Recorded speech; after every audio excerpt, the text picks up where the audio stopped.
చక్కగా కాలేజ్కి వెళ్లి బుద్ధిగా చదువుకుని జీవితంలో ఉన్నత స్థాయికి ఎదగాల్సిన విద్యార్థులు దారి తప్పుతున్నారు. స్టూడెంట్స్ అని మరిచిపోయి రౌడీల్లా ఒకరిపై ఒకరు దాడి చేసుకుంటున్నారు. అమ్మాయి కోసం, ప్రేమ కోసం అంటూ రోడ్డున పడి కొట్టుకుంటున్నారు. ఇలా తల్లిదండ్రుల పరువు తీస్తున్నారు. వాళ్ళ ఆశల్ని వమ్ము చేస్తున్నారు. చేతులారా వాళ్ళ జీవితాల్ని వాళ్లే నాశనం చేసుకుంటున్నారు. తాజాగా కాలేజ్ స్టూడెంట్స్ గొడవ పడిన ఘటన వడోదరలో చోటు చేసుకుంది. అన్ని రకాల చర్మ సమస్యలకు శాశ్వత పరిష్కారం ఈ శ్రీత 9281458181. విద్యార్థులు 2 గ్రూపులుగా విడిపోయి కర్రలు, రాడ్లతో దారుణంగా కొట్టుకున్నారు. ప్రస్తుతం విద్యార్థులు కొట్టుకున్న వీడియో సోషల్ మీడియాలో వైరల్ అయింది. ఎందుకు కొట్టుకున్నారో ఇప్పుడు చూద్దాం.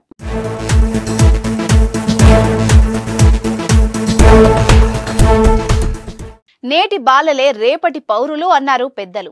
ప్రాథమిక, ఉన్నత కళాశాల విద్యను పూర్తి చేసి దేశ భవిష్యత్తును తీర్చిదిద్దాల్సిన విద్యార్థులు పెడదోవ పడుతున్నారు. చదువుకునే విద్యార్థులమని మరిచిపోయి రోడ్డెక్కి కొట్టుకుంటున్నారు.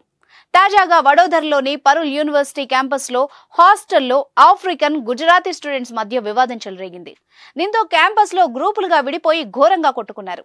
చేతికి ఏది దొరికితే దాంతో తలలపై విచక్షణ రహితంగా దాడి చేసుకున్నారు. అయితే గతంలో ఈ క్యాంపస్ లో విదేశీ, స్వదేశీ మధ్య ఘర్షణలు చోటు చేసుకున్నాయి. ప్రస్తుతం మళ్లీ స్టూడెంట్స్ మధ్య ఘర్షణ తలెత్తడంతో వర్సిటీ అధికారులు ఈ ఘటనపై విచారణ చేస్తున్నారు. అయితే స్టూడెంట్స్ మధ్య వివాదం ఎందుకు తలెత్తింది, కారణం ఏమిటని వర్సిటీ అధికారులు వెల్లడించలేదు.